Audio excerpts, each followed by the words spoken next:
3월 2일은 고정자산 매각하는 건데 국고보증금이 섞여 있는 거죠. 자, 고정자산 매각할 때 두 가지만 체크를 하세요. 하나는 단기 처분일까지의 감가상각비가 들어간 거냐 무시하는 거냐 아니면 반영시켜야 되는 거냐 문제에서. 왜냐하면 감가상각 누계액을 주면서 처분 전까지라고 말할 때도 있고 전기 말 것까지인데 단기분은 고려하지 않는다고 할 때도 있고 단기 거를 회계 처리할 때도 있으니까 일단 그 부분을 먼저 체크를 하고, 그리고 이제 그 다음에 우리가 전표 처리할 때 당연히 취득원가하고 감가상각 누계액 지우겠죠. 그런데 국고보조금도 차감 계정이니까 같이 지워야 되는 거예요. 그리고 나서 돈 얼마 받는지를 써서 우리 이익이다 손해다 하고 내면 금방 끝나는 거니까. 우리 어제 그 이론 문제에서 국고보조금 있는 거 제가 풀 때 푸는 방식 봤죠. 취득원가가 얼마냐 봐서 감가상각 누계액이 차감 계정이니까 빼고 국고보조금도 차감 계정이니까 빼면 장부금액 나오니까 그 장부금액하고 내가 판 금액 차이가 처분손이 나올 거잖아요. 단순하게 분계도 그렇게 나올 거니까 그 순서대로 풀어버리시면 돼요. 자, 다음 우리 2번 문제 보면 아마 최근 문제부터 지금까지 계속 고정적으로 자본의 우선상계 문제는 무조건 그 웬만하면 나오고 있어요. 그죠? 그래서 증자를 하든 감자를 하든 자기 주식을 처분하든 무조건 반대되는 계정이 있는지를 그 문제 나오면 포인트 다른 데 생각하지 말고 그냥 주식 발행 초과금, 주식 할인 발행 차금, 감자 차익, 감자 차손, 자기 주식 처분이익, 자기 주식 처분 손실 그거 잔액이 있는지를 합계장려산표에 자본금을 찾아서 자본금 바로 아래에 자본잉여금, 자본조정이라서 그 아래에 없으면 없는 거예요. 그래서 그 우선상계해야 되는 거 절대 잊지 마세요. 웬만하면 지금까지 또 반대 계정이 다 있었어. 그렇기 때문에 그거 꼭 체크를 하시고 다음 세 번째는 뭐 특별한 거 없죠. 뭐 세금계산서인데 3778cc짜리 자렌트한 거니까 이거는 그냥 불공으로 처리하면 되는 거죠. 자, 다음은 우리 4번 문제는 보너스 문제였다. 그죠? 그냥 영세율로 처리하면 되는 거니까 얘는 신경 쓸 거 없고. 자, 다음 부가가치세 문제 보면 지금 이번에 기한 후 신고에 대한 문제죠. 기한 후 신고. 자, 그럼 일반적으로 기한 후 신고나 수정 신고는 매입 매출 전표에 상당부를 입력하라고 거의 다 나와요. 기한 후 신고나 아니면 수정 신고는 그럼 상당부 입력을 하고, 그리고 우리가 들어갔을 때 기한 후 신고 때는 누락한 납부세액이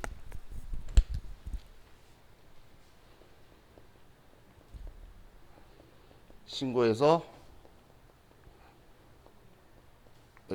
누락한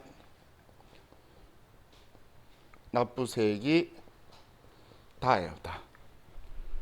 그럼 그냥 다에 있는 세액 가지고 바로 무신고 일반으로 가고, 그러면 여기에 금액을 쓰게 되겠죠. 지금 이 금액을 여기다 쓰기 위해서 확인한 거예요.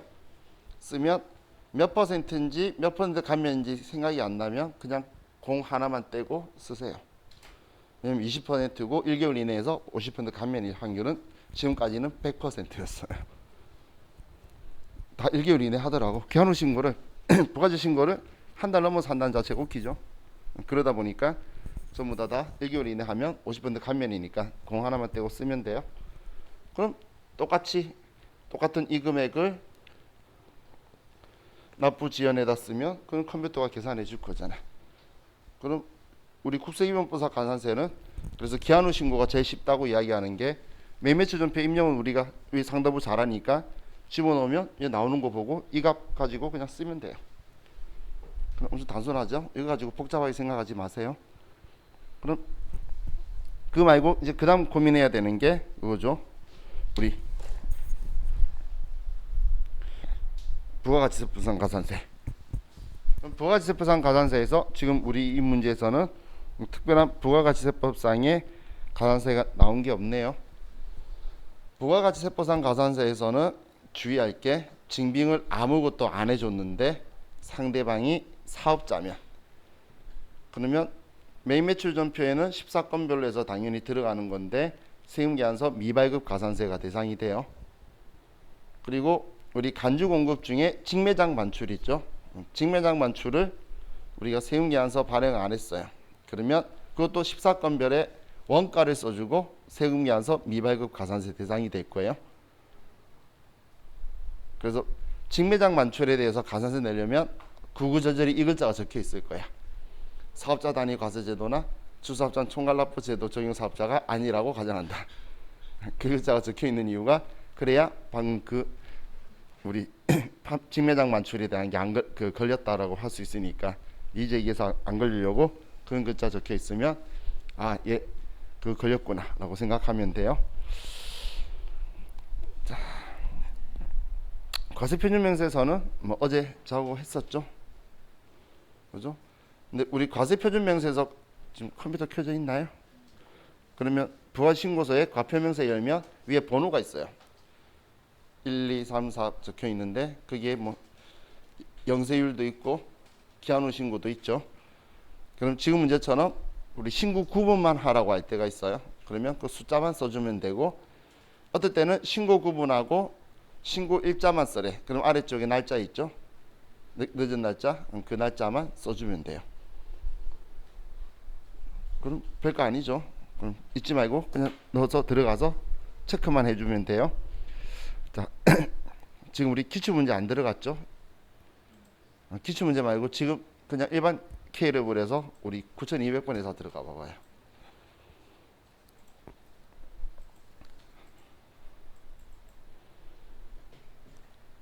어디 9200번에서는 있을 거니까.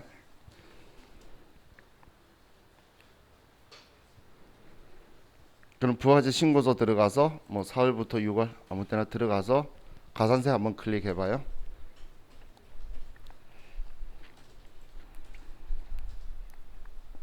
그리고 무신고 일반 클릭해봐요.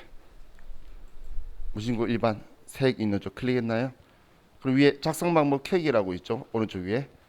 걔 클릭하면 얘 20%고 1개월 이내하면 50% 가면 적혀 있죠, 그죠? 근데 얘 걸리적거려. 위에 가리기 누르면 다시 씌워지면 또 과소신고 눌러봐봐요. 과소신고 누르고 다시 해보면 10%라고 돼 있고 그냥 90% 감면인데 1개월 넘어가면 75%다 적혀 있잖아요, 그죠? 그러니까 생각이 갑자기 안 나고 내가 당황되면 그거 눌러서 그냥 확인해요. 시험 때도 열리니까. 그리고 우리 위에 세금계산서 미발급 라인 있죠, 뒤쪽 적혀 있는 거, 거기 클릭해봐요. 거기 클릭해서 그 창 뜨는 거 보면 우리 2%인데 근데 가공 세금계산서에 관련된 거 쭉 적으면서 걔는 3%다 뭐 이런 것도 적혀 있죠. 이렇게 친절하게 잘 적어놨는데 그럼 이용해줘야지, 그죠? 그래서 그런 거 물어보면 이쪽에 작성 방법 켜기 있는 쪽 가지고 확인해봐요. 항상 일어난 말이 아니고 생각이 안 나면, 갑자기 생각이 안 나면. 자, 다음 우리 다음 문제는 이번은 간주 공급에 대한 내용을 하라는 거네요. 우리 간주 공급만 체크 한번 해볼까요? 자, 첫 번째 광고 선전비는 제품 홍보용으로 불특정 다수에게 배포한 거니까 간주 공급 아니죠. 다음 접대비는 뭐 매출 사은품 준 거니까 사업상 징계 맞고, 수선비는 우리가 수선비 등에 대체해 쓴 거는 간주 공급이 아니죠. 우리 과세 사업에 사용하는 거에 수선비로 쓴 거는. 자, 복리후생비 생일맞이한 임직원한테 기념품으로 줬어요. 이거 개인적 공급이죠. 매출수익 창출하는 거 아니잖아. 그래서 얘 다 합쳐서 700만 원이 시가로 되겠네요. 그럼 이거 매입 매출 전표에 한 건으로 다 쓰라고 하는데 그럼 과세 유형 뭐라고 잡아야 되죠?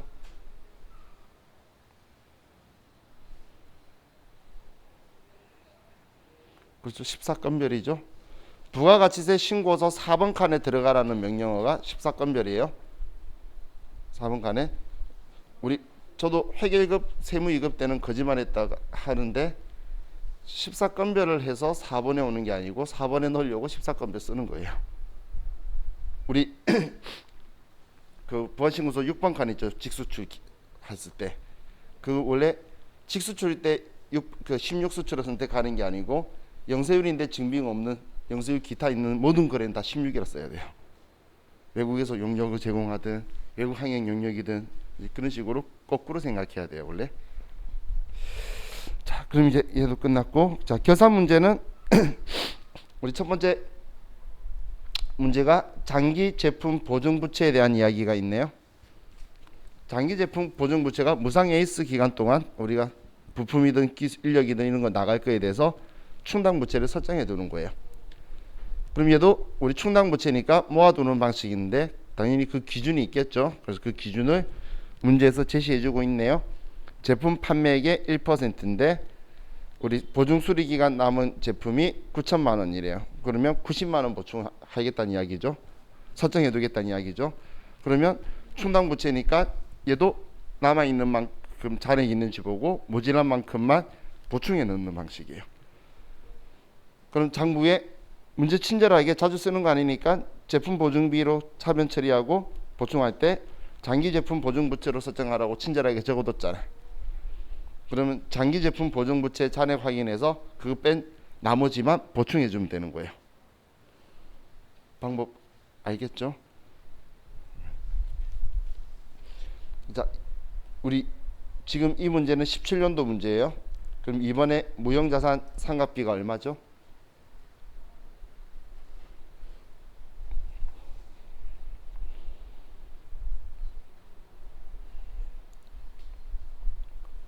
(1200이죠) 그죠? 지금 5년 쓴다 그랬는데 지금 17년이니까 1년 쓴 거잖아요. 그죠? 그럼 4년 남은 게 4,800이니까 그것만 알면 우리 다 풀 수 있으니까. 자, 뭐 3번 문제는 뭐 재고 자산에 포함하는 거는 여러분 마음속에 있을 거고, 그죠? 혹시 모르니까 문제를 쭉 보는데 우리 당연히 수능계산부터 할 거잖아요. 그럼 재고 자산 문제 있으면 무조건 확인해 봐요. 그래서 비정상 감모 손실이 있으면 우리 수능계산으로 재고 자산 감모 손실 분개해 줄 건데, 계산자료 입력에서는 정상 감모 손실이든 비정상 감모 손실이든 상관없이 실제 재고액을 쓰는 거예요. 감모에서는. 그런데 평가 손실은 우리는 시가를 쓰는 게 아니고 장부 가격을 쓰는 거고, 우리 계산자료 입력에 금액 써줄 때 그 두 개 헷갈리지 말고 써주면 될 것 같아요. 자, 이익잉여원 처분계약서 작성하는 거는 그 들어가기 전에 우리 다들 잘 아시니까 제조원가 명세서 열었다가 닫고, 열어서 엔터만 치면 12월 나오니까, 손익계산서 열었다가 엔터 치면 12월 나오니까 닫고, 이익잉여원 처분계약서 열어서 아니오라고 해서 방금까지 불러드렸던 거 다 들어오도록 하고, 그리고 배당할 때에 보통주에 대해서 현금 배당 얼마, 우선주에 대해서 현금 배당 얼마, 이런 식으로 말하는데, 우리 이익잉여원 처분계약서 들어가 보면 보통주, 우선주 이런 칸이 있는데 그 칸에 금액 쓰는 거 아니에요. 현금 배당에도 그냥 미지급 배당금에다 쓰는 거예요. 그 아래는 내역을 보여주는 거예요. 내역을. 예를 들어서 현금 배당 1억인데 보통주한테 6천, 우선주한테 4천 이렇게 아래 써주는 거니까 그 아래쪽에만 쓰면은 이익잉여원 처분액이 안 떠서 그 문제 안 푼 걸로 돼서 틀렸다고 될 거니까 그것만 주의해서 하면 될 거예요. 위에 우리 맞아 임의적립금 200은 분계가 어떻게 되죠? 임의적립금 200.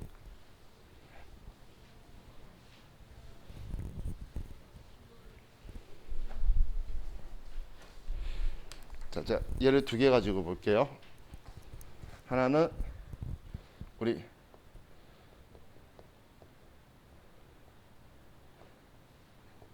글자 너무 길다. 감춰줍니까?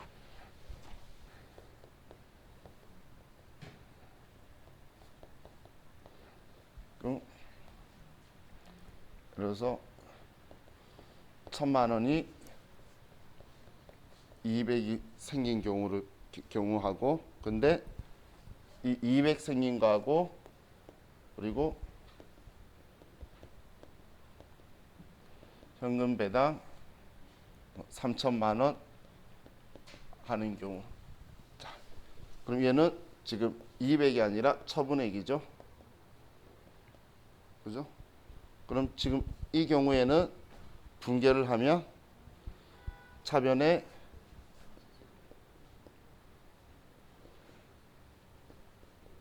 강제적립금 1,000만 원, 2월 이익잉여금 2천만 원, 대변에 미지급 배당금 3천만 원 이렇게 되겠죠. 그죠? 자, 그럼 얘가 만약에 감채적립금이 5천만 원이고 그리고 현금 배당이 3천만 원이면 그럼 어떻게 되죠?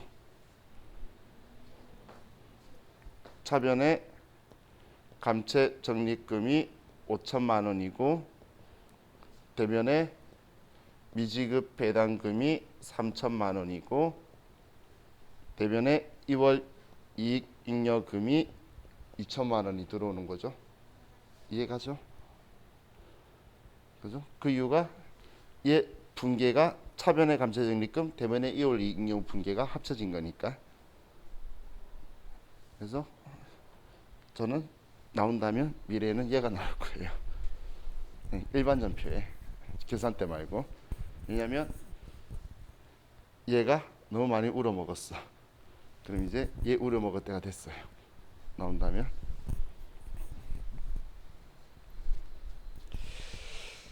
자, 다음 원천징수는 뭐 특별한 거 없으니까 뭐 여러분들 원천징수는 뭐 다들 잘하시더라고.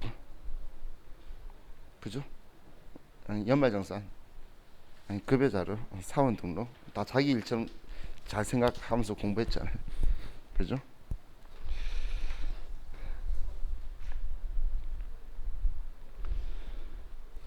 자, 우리 2번 문제 보면 원천징수에 지금 당사는 지급 강사는 아니지만 여러 경험이 많으신 나부자 할머니를 모셔서 임직원 대상으로 인생에 대한 특별 강연을 개최하고. 자, 그럼 아래쪽 안 보고 이분에 대한 소득 종류가 뭐죠? 기타 소득이죠. 그죠? 알려주는 것도 있지만 한 번씩 안 알려주면 다들 엉뚱한 데 들어가서 많이 찾아. 그래서 이 포인트를 잡으세요. 계속적 반복적이다라고 적혀 있으면 사업이고 일시적 적혀 있으면 그냥 이것저것 보지 말고 다 기타로 들어가 버리면 돼요. 이 할머니도 지금 일시적이라고 힌트까지 줬잖아요. 그죠? 그래서 소득의 종류도 구분을 좀 해야 돼요. 자,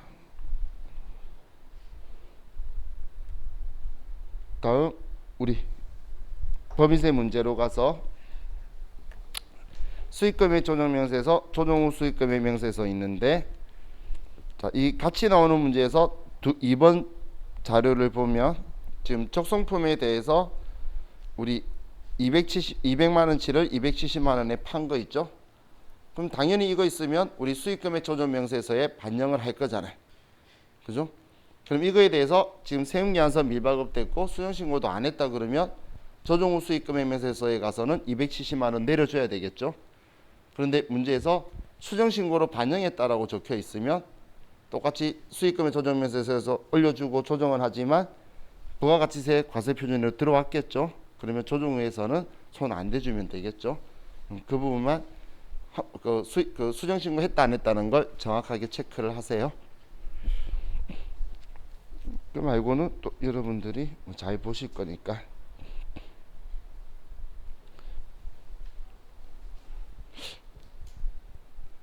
다시 우리 대손충당금을 만났는데 다시 봐도 대손충당금은 나오는 곳이 정해져 있잖아요. 그죠?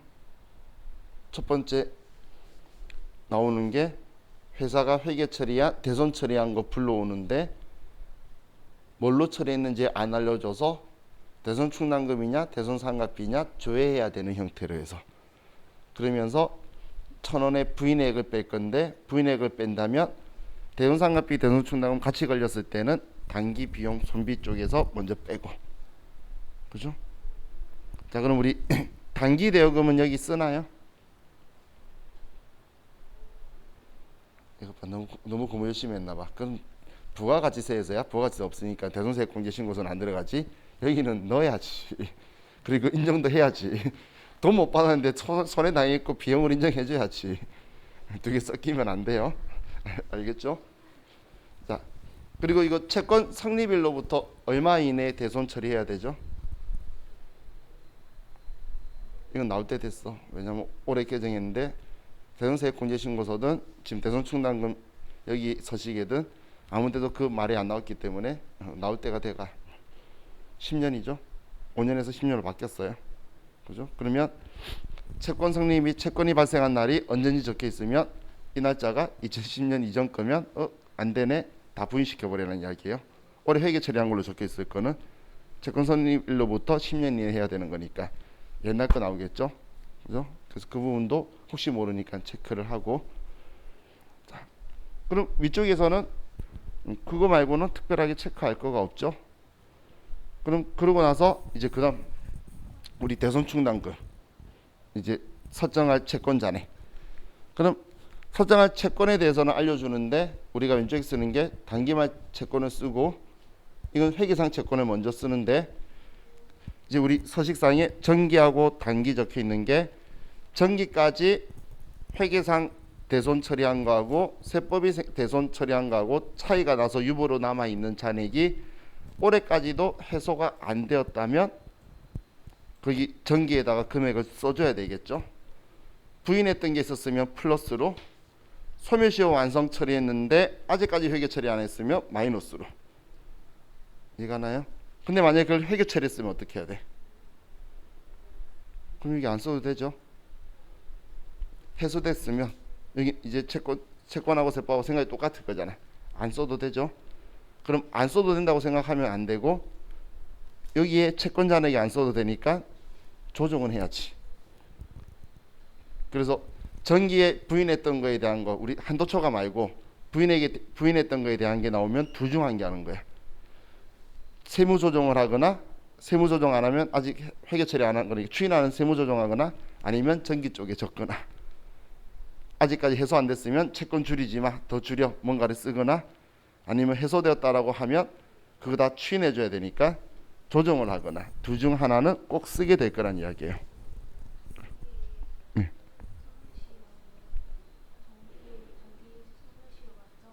네.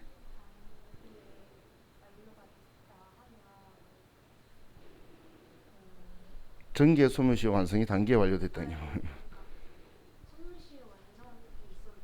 정기에 송금 산입해둔 게 있는데 네. 네. 그렇지. 그럼 그대로 둬야지. 네. 그러니까 지금 우리 K랩 프로그램이 우리 도와준다고 지금 여기에 칸을 지금 전기하고 뭐 단기가하고 이렇게 두 개로 나눠져 있죠. 만약에 전기에 소멸시효 완성 100만 원 있었으면 마이너스 100만 원. 근데 얘가 해소됐으면 얘도 다시 플러스 100만 원이라고 해서 올려야 된다 생각하잖아요. 그런데 법인세법 시행규칙이나 스마트 A 프로그램은 얘 두 개 안 나눠져 있고 그냥 한 칸으로 돼 있어요. 그러면 그냥 얘는 제로잖아요. 그래서 얘 둘이는 쓸 필요 없어. 근데 시험에서 두 개 다 이렇게 써도 상관은 없는데 마이너스 플러스면 어차피 회계상 채권 잔액이나 세법상 채권 잔액은 똑같잖아요. 근데 이거 쓰면은 이 사람은 K랩으로만 바꿔나가는 건 누구인지 100% 알겠지. 왜냐면 원래 칸이 한 칸이거든. 한 칸인 걸 걔가 이제 우리 관리하기 편하라고 칸 일부로 이 컴퓨터에서만 나눠져 있는 거예요. 한 칸이면 본인 생활에도 쓸 일이 없겠죠. 그죠? 써도 상관은 없어요. 어떻게든 이런 상황이 되면 세무 조정은 주인해 주는 거 해야지. 가산 조정으로. 그럼 지금 얘가 우리를 어떤 부분에서 크게 도와주냐면 지금 여기에 적혀 있는 것 금액 가지고 지금 얘를 안 쓰는 게 좋은 게 여기 적혀 있는 금액 가지고 대손 실종률 구할 때에 정기 말 세법상 채권 잔액을 생각할 때 여기 거하고 같이 봐야 되거든.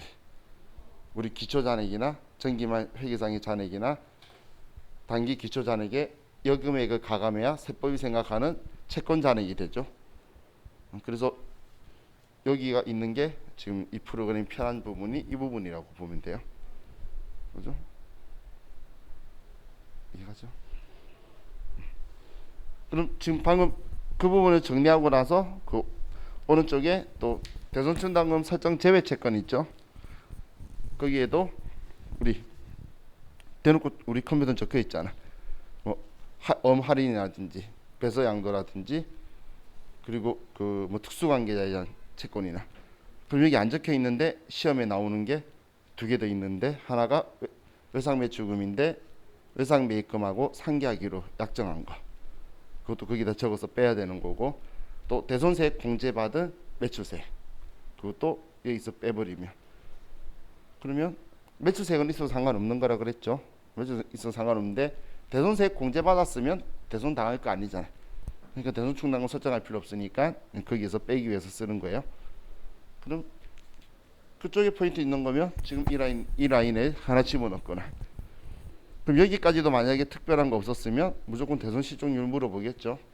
그럼 대손 실종률은 방금 말했던 그 회계상의 정기말 채권 잔액에 얘 가감하고 그리고 단기 위에 보면 시액 라인 있잖아요.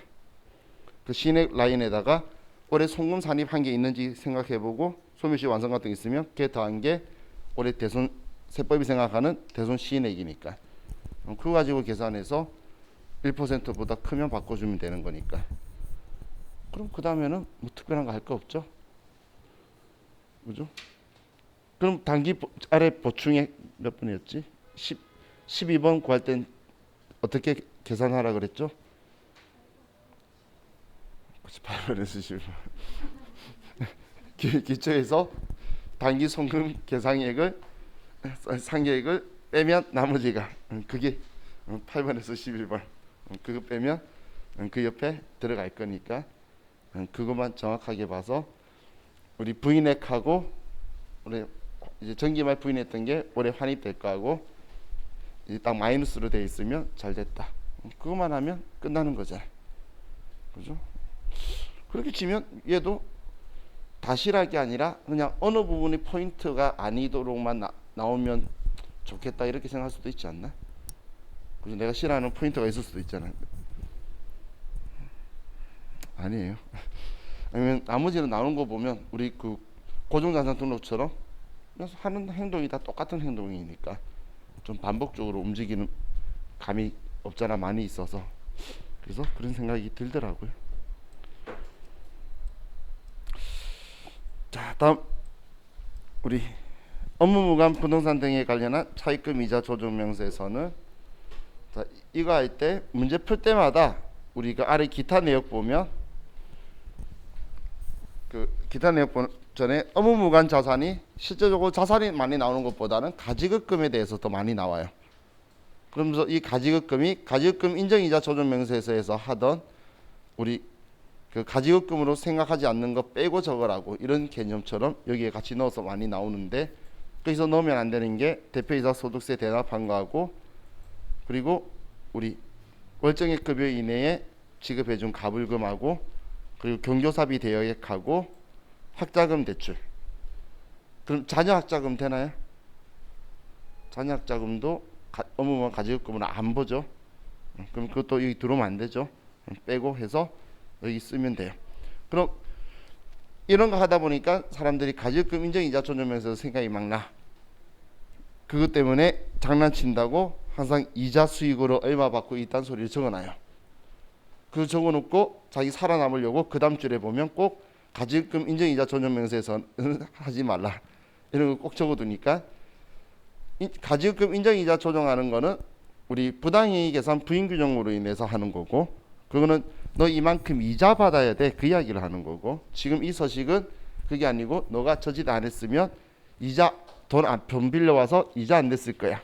그러니까 그 이자 비용 아니야라고 하는 서식이 이 서식이니까 포인트가 아예 틀리니까 그거 신경 쓰지 말라고 뒤에 만들어 놓은 거예요. 그럼 여러분한테 쓸데없이 뭔가 하고 싶도록 만들려고 이자 수익 이런 거 적어주니까 여기에서는 이자 수익은 신경 쓰지 마세요. 아시겠죠? 어디든 쓸 일이 없는데 일부러 계속 그런 걸 언급을 해줄 거니까. 자, 다음 우리 4번에 소득금액 조정합계표. 소득금액 조정합계표는 뭐 어제 이야기했던 내용들이죠. 배동하는 증권 2번 조정하는 거. 그리고 법인세는 올해 납부하든 미래에 언제 납부하든 법인세는 송금불산입 기타 사유 유출. 그럼 걔는 언제 들어오더라도 입금불산입. 그럼 재산세나 종합부동산세 같은 그런 일반 보유세는 언제 납부하든 간에 송금산입, 송금 인정, 비용 처리한다면 그럼 걔가 언제라도 돌아오면 입금으로 인정. 하지만 어느 세금이든 간에 환급 가산금, 또 내가 너무 환급 가산금이라 그러니까 국세 환급 이자라고 적을 때도 있어요. 가산금이라고 하면 뭔지 모를까봐 이자 성격이라고 말해줬는데 다들 환급 가산금으로만 외우더라고요. 그래서 국세 환급 이자가 이제 환급 가산금이라는 표현을 많이 쓰는데, 그러니까 환급 이자라고 적혀 있어도 같은 거라 생각하시고, 그럼 이건 국가가 잘못해서 많이 받아간 거잖아요. 그러니까 우리한테 돌려줘도 입금불산입. 이건 법인세든 보유세든 상관없이. 자, 그 외 나머지는 뭐 특이한 거 없으니까. 자, 우리 5번 문제에 법인세 과세표준 세액조정 계산서인데, 자, 손익계산서 여기에서 먼저 우리가 사용할 정보가 금액이 뭐죠? 당기순이익 써야 되고, 그렇죠. 법인세도 꼭 써야 되죠. 그럼 법인세 써야 되는지 한 번 더 확인하는 게 그 아래에 위 자료 제외한 세무조정 자료는 다음과 같다 적혀 있는데 여기 법인세 있나요? 없으니까 잊지 말고 꼭 쓰란 이야기예요. 같이 더해줘야 되겠죠. 그럼 우리 법인세는 가산조정이고 저대비 한도 초과는 가산조정이죠. 그럼 우리 재고자산 평가증은 차감조정이죠. 증, 너 많이 했어. 줄여라고 한 차감조정이죠. 그럼 퇴직급여 총담금 한도 초과는 가산조정이 있고, 향후회비 비지정이죠. 그러면 얘도 송금불산입이고 가산조정. 그렇게 해서 정리를 하고, 자, 기부금에 대해서 뭐 한도 초과 이런 데 그냥 적혀 있겠죠. 자, 우리한테 기부금은 2014년 거부터 된다고 기억하세요. 14. 그리고 기부금이 아니고 결손금 2월 되는 거, 2월 결손금, 그거는 2010년 거부터 된다고 기억을 하고, 경계선 애매하게 안 나올 거야. 그러니까 그 날짜 이전이면 안 돼 라고 그냥 생각을 잘라서 하면 돼요. 자, 그리고 아래 세액공제에서, 자, 우리 최저한세 제외 세액공제 세 개 뭐뭐 있었죠? 재해손실, 그리고 외국납부, 그리고 연구인력개발비 세액공제. 그럼 여기에서 재해손실 세액공제하고 그리고 외국납부 세액공제는 법인세법상 세액공제라서 원래 최저한세 제외 대상이야. 왜냐하면 자기가 이만큼 빼줄게 해놓고선 야 아니야 이만큼만 남겨놓고 빼줄게, 그런 말 하기 이상하잖아요. 그래서 걔네들은 원래 최저한세 제외인데, 조특법은 법인세가 정한 거하고는 다른 특별법인 거예요. 조세제한 특례법이니까 이거에 대해서는 우리 최저한세를 적용하는 게 원칙인데, 중소기업만 연구인력개발비 세액공제를 최저한세 제외를 빼준 거예요. 그래서 그 세 개만 빼고 나머지는 전부 다 할 거다. 자, 그리고 법인세 감면은 세액 감면은 2월 공제라는 게 없어요. 그렇게 들어본 적도 없죠.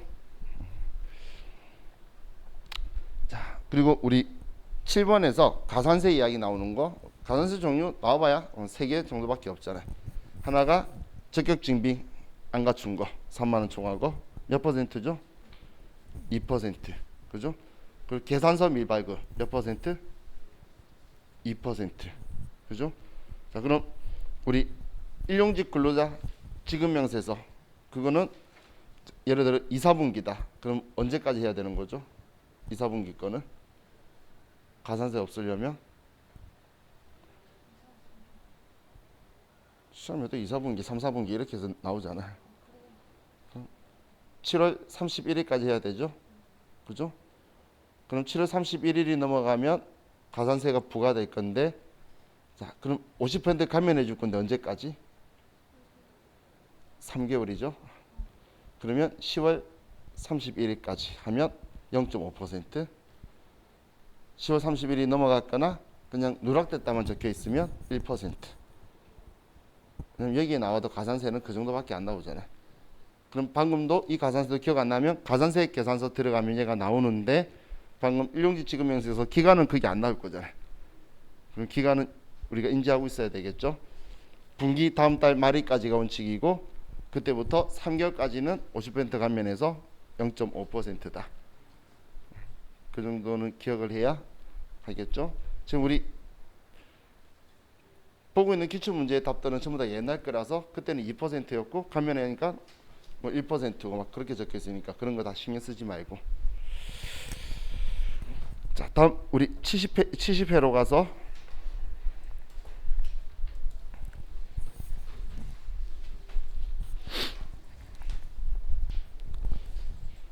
자, 70회 6월 29일 문제 보면 실기에서 전표 입력에, 자, 이렇게 할부금 나오면 우리 할부 대금은 당연히 우리가 지금 지급하는 거는 원금하고 이자 줄 거고, 그럼 원금만 미지급금으로 되어 있는 거겠죠. 그래서 이런 문제 나오면 단순하게 할부금은 주고 원금만 미지급금이고 이자는 이자 비용 처리하면 돼요. 그렇죠? 자, 우리 두 번째는 보험료를 납부했는데, 보장성 보험은 보험료나 선급비용 처리하면 돼요. 근데 저축성 보험 있죠. 저축성 보험은 정기예금이나 장기성 예금으로 처리할 거예요. 근데 지금 이 문제는 보면 뭐 그런 표현이 안 적혀 있죠. 기간에 대해서. 그렇기 때문에 정기예금만 쓸 건데, 그런데 시험에서 정기예금이나 장기성 예금처럼 그리 표현을 하면, 그럼 여러분들은 혹시 모르니까 장기성 예금을 찾아보세요. 왜냐하면 정기예금을 똑같이 당좌자산하고 투자자산으로 만들어 두지는 않아요. 만약에 두 개 만들어 놓으면 우리가 잘 찾을 건데, 장기성 예금으로 만들어 둘 거야. 투자자산으로. 그러면 혹시 나왔을 때 실수 안 하게 그걸 좀 보세요. 다음 우리 3번은 8월 30일자 문제는, 자, 1000만 원의 단기 차입금이 있고 건물은 1,500에 감가상각 누계액 900, 공정가액 800이래요.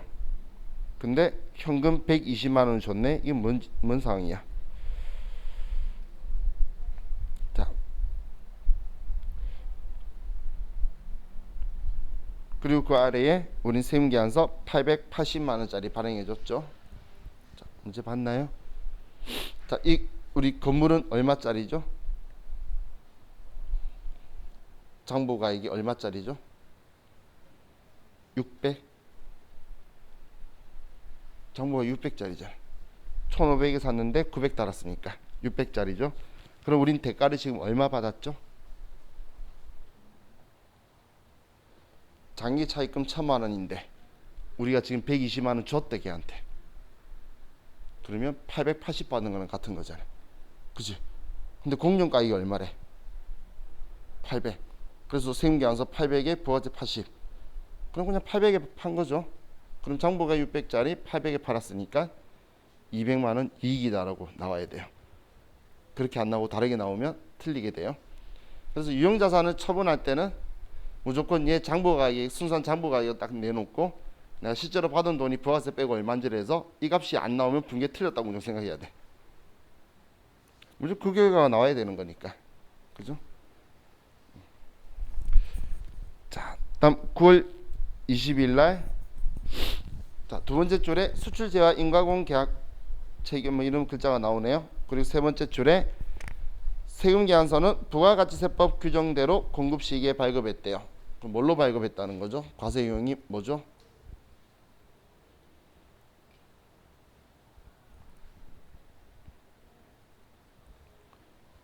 수출제와 인가공 용역 나오는 걸로 11번도 있고 12번 하는 경우도 있잖아요. 우리 12번에도 그 로컬렛이 없어도 영세구문 10번 있죠.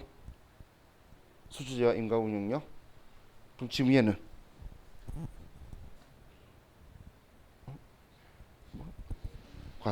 과세죠? 왜 과세지? 그렇죠. 지금 우리는 수출업자하고 한 게 아니고 수출업자하고 한 달에 걸친 사람하고 하고 있는 거죠. 우리 영세율은 수출하는 사람하고 수출업자하고 다이렉트로 물린 사람하고 여기까지만 영세율 되는 거예요. 그 이후에는 그 앞으로는 안 되는 거예요.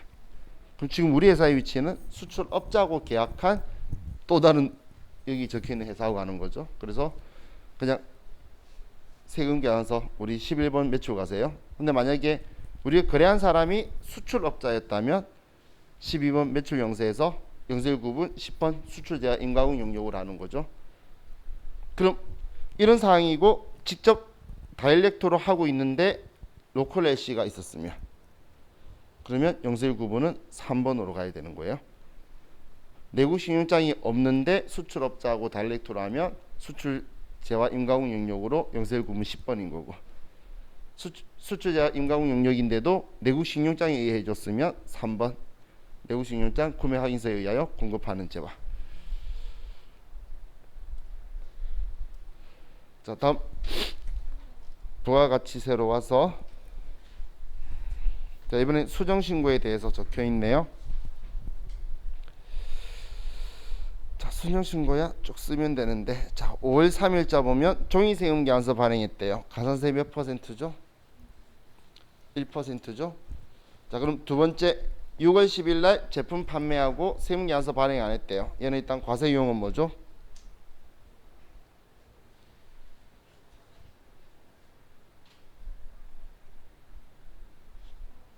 거래금액에 부가가치세가 적혀 있어. 근데 증빙 안 해줬으면 14건별이지. 그죠? 그럼 14건별인데 그럼 얘 가산세 있나요? 내가 아까 전에 봐라 그랬죠? 상대방이 사업자인지. 사업자잖아. 그러면 세금계산서 미발급 가산세 2% 대상이 되죠. 이해가시죠? 만약에 얘가 김개똥이었으면 그럼 그냥 14건별에다만 해주고 가산세 없는 건데 얘가 앞에 주식회사가 붙었네. 그래서 사업자인 거 확실하죠. 그래서 가산세가 미발급 가산세가 꼭 있어야 된다는 거예요. 그런 걸 보고 체크를 해내시면 돼요. 자, 신용카드 매출연표 수령명세에서는 잘 하시리라 보고 자, 우리 결산으로 가서 매도 가능 그 결산 문제 유가증권 평가 나오면 유가증권은 일단 단기 매매 증권이냐 매도 가능 증권이냐 보고 단기에 취득한 거면 뭐 둘 다 볼 필요 없이 취득 시점하고 기말 공정가액하고 차이만 조정하면 되는데 이제 올해 단기 이전에 취득한 거면 단기 매매 증권은 전기말 공정가액하고 차이만 단순하게 조정하고 매도 가능 증권은 매도 가능 증권 자산가액은 전기말가하고 차이를 조정하고 매도 가능 증권 평가 손익은 우리가 취득원가 기준으로 가감하게 되죠. 그럼 지금 얘 봐요. 사오는 게 56,000원인데 전기말에 64,000원이었죠. 그런데 올해 지금 단기말이 6만원으로 내렸죠. 그럼 지금 뭐 5주지만 어떻게 주식 그 수 상관없이 보면 64,000원에서 6만원으로 내렸으니까 4,000원 내렸다고 매도 가능 증권은 낮춰줄 거죠. 이거 우리 할 수 있잖아 다. 그럼 그 다음은 이것저것 보지 말고 뭘 보냐면 지금 기말의 시가하고 사온 가격하고 차이 봐봐. 올랐어요 내렸어요? 사온 것보다 올랐죠? 그러면 매도 가능 증권 평가 이익을 줄인다고 생각하면 돼요. 그럴 수밖에 없지. 옛날에 많이 올랐는데 이번에 올랐던 거 조금 깔아먹었구나. 그래도 아직은 오른 상태야. 근데 그것보다 더 내렸으면 이 두 개가 나오겠구나 생각하고 전에 올렸던 거 다 취소하면 돼요. 그리고 나머지는 올해 손해다. 그렇게 생각하면 엄청 단순하잖아요. 그래서 항상 취득원가만 바라보고 있으면 돼요. 얘는 자, 우리 유동성 대체 문제는 계속 나오는 거니까 이제 잘 하실 거라 믿고, 그렇지 않으면 안 돼요. 5점만 해서 내가 깜짝 놀랐어요. 잘하는 남자인데 우리 같이 세무일급이랑 시험 모레 볼 건데 너 왜 그렇지 안 썼어? 그랬더니 세무사의 시험도 그렇지 써야 돼요. 너 세무일급 못 써? 그랬더니 아니 있는데요. 애가 이제 몇 문이 나왔는지 내가 상태가 이상해져 가고 있어. 세무사의 시험도 그렇지 써야 돼요. 이런 말은 나 처음 들어봤어. 예? 아니 다 써. 그리고 걔는 세무 2급이 있어. 걔가 지금 상태가 지금 이제 나갔어. 그래서 내가 너 뭐야? 그랬더니 제가 생각 잘못했나 봐요. 그랬더니 좀 있더니 내가 뭔 생각하고 있지? 혼자 막 그러고 있더라고. 걔가 81년생인가? 근데 뒤에 이렇게 나가지고 남자 앉아가지고 혼자서 이상한 소리 하고 있어 지금. 참 꼭 써요. 우리는 그런 생각을 안 하죠. 우리는 멘탈은 잡고 있는 거야. 걔는 완전히 내려놨는데. 자, 우리 부가가치세 문제는 다들 잘 아시니까. 자, 원천징수 쪽 보면, 자, 우리 원천징수에 특이한 거 있나요? 특이한 거 없죠? 그럼 원천징수 할 때 이거 하나만 체크를 하세요. 자, 보면 올해 입사했어. 우리 직원이 올해 입사했으면 전 근무지가 꼭 있어야 돼요. 왜 꼭 있어야 되냐면 전 근무지가 없으면 입사하기 전 거는 보험료공제, 의료비공제, 교육비공제가 안 돼요. 신용카드하고. 근데 전 근무지가 있으면 어차피 올해 1년 동안 전부 다 근로소득자 구간이었죠. 그렇기 때문에 신경 안 쓰는데, 전 근무지가 없으면 딱 보면 옆에 비고에 몇 월 달에 했다라고 적혀 있어요. 그러면 그 날짜를 봤을 때 입사일 전이면 안 되는구나. 기부금이나 이거는 그 이전 거도 돼. 근데 이제 보험료나 뭐 월세나 뭐 다 안 되니까. 그래서 이 사람이 몇 월에 지출했다는 이상, 이 문제 나오는데 몇 월에 돈 지출했다는 표현을 할 필요가 없잖아요. 근데 그 말이 나오면 지금 내가 말한 그걸 생각하면서 입사일자고 한번 확인해 봐요. 그래서 그 이전이면, 그리고 전 근무지가 없으면 이거 안 된다고 이야기한 거구나, 이렇게 생각하시면 돼요.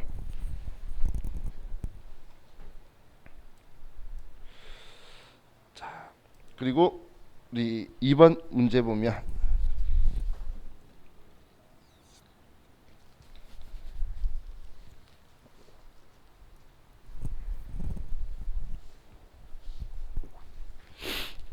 퇴직금인데 우리 옆에 전별금 저거 과세 대상인가요? 비과세인가요? 아니죠. 아무것도 아니죠. 비과세 쓰는 것도 아니고 과세 쓰는 것도 아니고, 직원들이 돈 모아주는데 왜 세법이 그래? 직원들이 자기 월급 소득세 다 떼인 거 가지고 얘 지금 잘려서 불쌍해가지고 주는 돈이 전별금인데, 그죠? 이 전별금이 사원들이 각출해 주는 거는 아무 대상이 아니에요. 회사가 주면 과세 대상. 회사가 주면, 직원들이 모아주면, 지금 우리 5명이서 일하고 있다가 회사 경기가 안 좋아서 누가 나가야 돼. 그래서 내가 나간다고 한 거야. 그래서 여러분들 월급에서 100만 원씩 차출해서 400만 원 나한테 준 거야. 그럼 여러분 월급은 그 100만 원 있는 상태로 소득세 다 뗀 거잖아. 그래서 나한테 100만 원씩 주는데 그걸 또 퇴직소득이라고 세금을 떼? 그리고 세법이 뭐라고 이야기할 거 있나요? 없죠. 그래서 아예 여기 쓰는 거 아니에요. 퇴직소득의 비과세는 여러분들이 만나보기가 힘들어요. 자, 예를 들어서 제가 A라는 여자하고 부부인데 내 퇴직금을 A라는 여자가 받는 경우가 있어요. 어떤 경우에 받을까? 내가 죽어서 배우자가 내 퇴직금을 받을 때. 근데 이게 우리 회사의 업무와 관련이 돼가지고 일이 생기면 비과세가 돼요. 그래서 내가 웬만하면 옛날에 비과세 없다라고 표현했던 게, 퇴직금에 있으면 비과세 생각하지 말고 진짜 비과세 쓰고 싶으면 문제 대놓고 적어놨을 거야. 근데 적어봐야 아래쪽 소득세가 산출 안 되니까 의미가 없어서 거의 안 나온다고 보면 돼요. 그럼 직원들이 각출한 거는 그거는 아예 소득세법에서 이야기할 게 아니다라고 생각하면 돼요. 여러분이 저한테 100만 원씩 모아줬는데 잘렸다고. 그런데 여러분 준 돈 가지고 또 세금 떼갔대. 그런 이야기 들으면 여러분도 어이가 없겠죠. 그죠? 그래갖고도 과세관청이 세금 과세 안 했어, 비과세 했어. 그것도 이상한 말도 안 되는 거죠. 여러분 돈 준 건데. 여러분이 받아서 준 거나 여러분 월급에서 빼가지고 준 거나 회사가 똑같은 거죠. 만약에 여러분한테 그 돈만큼 세금 안 뗐다면 몰라. 월급에서 세금은 떼고 했을 거기 때문에. 그래서 비과세가 말이 성립이 안 된다는 이야기예요. 자, 다음 보니까 또 수익금의 조정명세서죠. 이게 제가 참 그 그림이 잘 안 와서 뭐라 말을 못 하겠는데, 옛날에는 수익금의 조정명세서, 조정 후 수익금의 명세서 혹은 이 두 개 같이 나오는 거 이렇게 치면 1년에 절반 이상 나왔어요. 그러니까 엄청 빈도가 높았기 때문에 많이 봤는데 최근엔 또 너무 할 만큼 안 나와. 그래서 제가 느낌이 나올 때가 됐다고 말하고 싶지만 또 요즘 사람은 싫어서 안 내는 건지 해가지고 뭐라 말하긴 애매한데, 한때 얘는 엄청 자주 나오는 거였어요. 하루 4시간에 5시간짜리 수업을 하면 기출문제 2개, 3개 풀겠죠. 그럼 하루에 한 번 이상은 무조건 한 번, 두 번은 풀고 가는 문제였는데 최근 거는 풀어봐야 몇 문제가 없어요. 그래서 빈도가 내려간 건지 아니면 이제 출제위원이 돌리는 중에 이제 다른 쪽에 와 있다가 다시 돌아오고 있는 건지 아니면 얘가 아예 딴 쪽을 보고 있는 건지 알 수가 없어서. 근데 돌아오긴 오겠죠. 그럼 우리 수익금액 조정명세서만 가지고 할 때 그 할인에 대해서 만약에 오랜만에 나온다 그러면 지금 내는 사람은 계속 이상한 거 한 번씩 내는 거 좋아하니까, 자 우리 매출 할인을 잡손실로 처리한 거예요. 그러면 법인세법은 매출 할인은 매출액에서 차감 계정으로 빼야 되죠. 그래서 빼야 되니까 수익금액에서 뺄 거예요. 그럼 이제 세무조정은 해야 될까요? 회사는 그걸 매출 할인으로 처리 안 하고 잡손실로 처리했어. 그럼 세무조정 필요할까요? 필요 없겠죠. 왜냐하면 매출액은 낮춰야 되는 거라서 낮췄는데 이익은 똑같잖아. 그럼 조정할 필요가 없겠죠. 그럼 반대로 매출 할인인데 아무런 회계 처리 안 했대. 그러면 수익금액에서 줄이고 세무조정도 입금불산입이라 해서 해줘야 되겠죠. 이해가죠? 지금 제가 본 사람의 컨디션이면 회계 처리 아무것도 안 했다 그걸 내고 싶을 거예요. 얘 상태가 그렇더라고요. 그러니까 만약에 매출 할인이네 그럼 내려야지 생각하고, 그런데 애가 회계 처리 안 했다면 그러면 조정도 해야겠네. 회계 처리 비용을 했으면 뭐 이익은 똑같으니까 이렇게만 생각하면 될 것 같아요. 뭐 나머지는 또 잘 하시니까. 다음 뭐 외화는 우리 마음속에 있죠. 서식은 세법이 생각하는 대로 쓴다. 그 기준을 가지고 생각하면 되고, 제가 어제 말한 것처럼 지금 내는 사람들이 제가 이상하다고 이야기한 것도 막 내니까, 예를 들면 우리 차입금이자 조정명세서 할 때 그게 지급이자 송금불산입 그거 쓸 때에 자 우리 그 뭐냐 상업어음 할인료 그리고 연지급 수입이자 이런 것들 외우라고 했나요? 제가 우리 노트책에 있어. 이야기는 했기 때문에 아마 제가 체크를 해놨어. 근데 이런 애는 제외한다라고 제가 이야기하고 지나갔는데 걔 그거 내가지고 한 줄이 들어가 있었죠. 그래서 제가 그거 안 쓴다고 하면서 문제 풀었었잖아요. 90회 차였어요.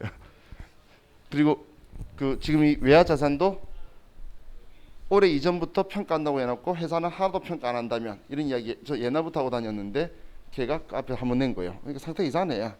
그래서 내가 이렇게도 나올 수 있어라고 말하는 이상한 짓을 지금 내는 사람이 계속 하나씩 내고 있어서, 그래서 저 그 외화 이거 나왔을 때 연락까지 받았어요. 내가 말했던 거 드디어 나왔다고. 얘가 좀 지금 내는 사람이 옛날 같지는 않게 내고 싶은지 그런 식으로 좀 내고 있더라고. 내가 아는 사람이라 그리 낸 게 아니고 이 사람이 이상한 놈 같아. 자, 다음 우리 가지급금 인정이자 조정명세서는 특별한 거 없다. 우리 어제 당좌 대출 이자율 쓰는 건 봤죠? 당좌 대출 이자율은 알려준다고 쓰는 게 아니고 당좌 대출 이자율을 알려주면서 쓰라고 하며, 심지어는 거꾸로 말했을 때 당좌 대출 이자율 쓰라고 하는데 이자율 안 알려줘도 당좌 대출 이자율 쓰라 그러면 그 들어가 있는 거 어차피 수정 안 돼. 알려줘도 수정 안 되기 때문에 그럼 당좌 대출 이자율 쓰면 가중평균 차입 이자율 계산할 필요가 없다. 그럼 혹시 까먹었을까봐 우리 가중평균 차입 이자율 계산해야 된다면 이자율 중에 우리 채권자 불면 사채이자나 수령자 불면 사채이자나 아니면 특수관계자한테 빌려온 거는 우리 가중평균 차입 이자율 계산할 때는 안 쓰죠. 거기는 빼고 우리 계산할 때 넣어주면 되죠. 자, 다음은 가산세 명세네요. 우리 2번 지금 현재 세법으로 가산세 몇 %죠? 2번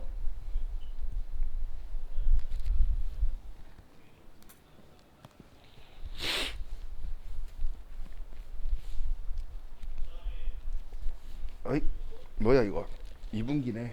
그럼 내가 앞에 말했던 거잖아. 0.5%네. 그죠? 이해가나요?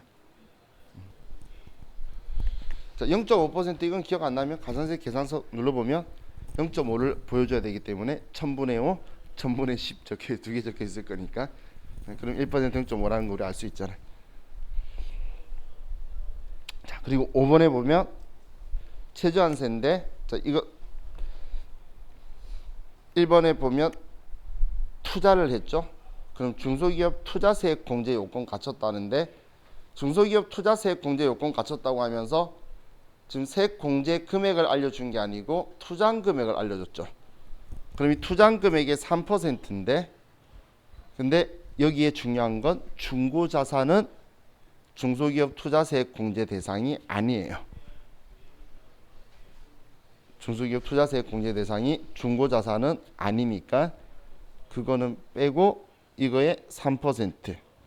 너무 3% 생각할 필요 없어요. 저기 우리 세액공제 조정명세에서 3번 클릭해 보면 제일 위에 중소기업 투자세액 공제에다가 저 투자금액 중고자산 거 빼고 넣으면 지금은 특례 몇 개 생겨가지고 옆에 떴을 건데, 그래서 3% 선택하면 알아서 나와요. 그럼 그 금액 가지고 이제 이만큼 세액 공제 된다고 하니까 최저한세 적용되는지 넣어서 쭉 써봐야 되겠죠. 그리고 최저한세 걸리면 또 여기에서 미공제액으로 또 보내줘야 될 거고, 이렇게 섞여 있는 거죠. 이거 얼마나 좋아. 잘 풀면 8점짜리잖아. 이거 풀면 8점이 딱 들어오면 얼마, 위에 가산세가 점수가 낮았나 보다. 그죠? 위에 가산세 문제가 너무 시원치 않았어.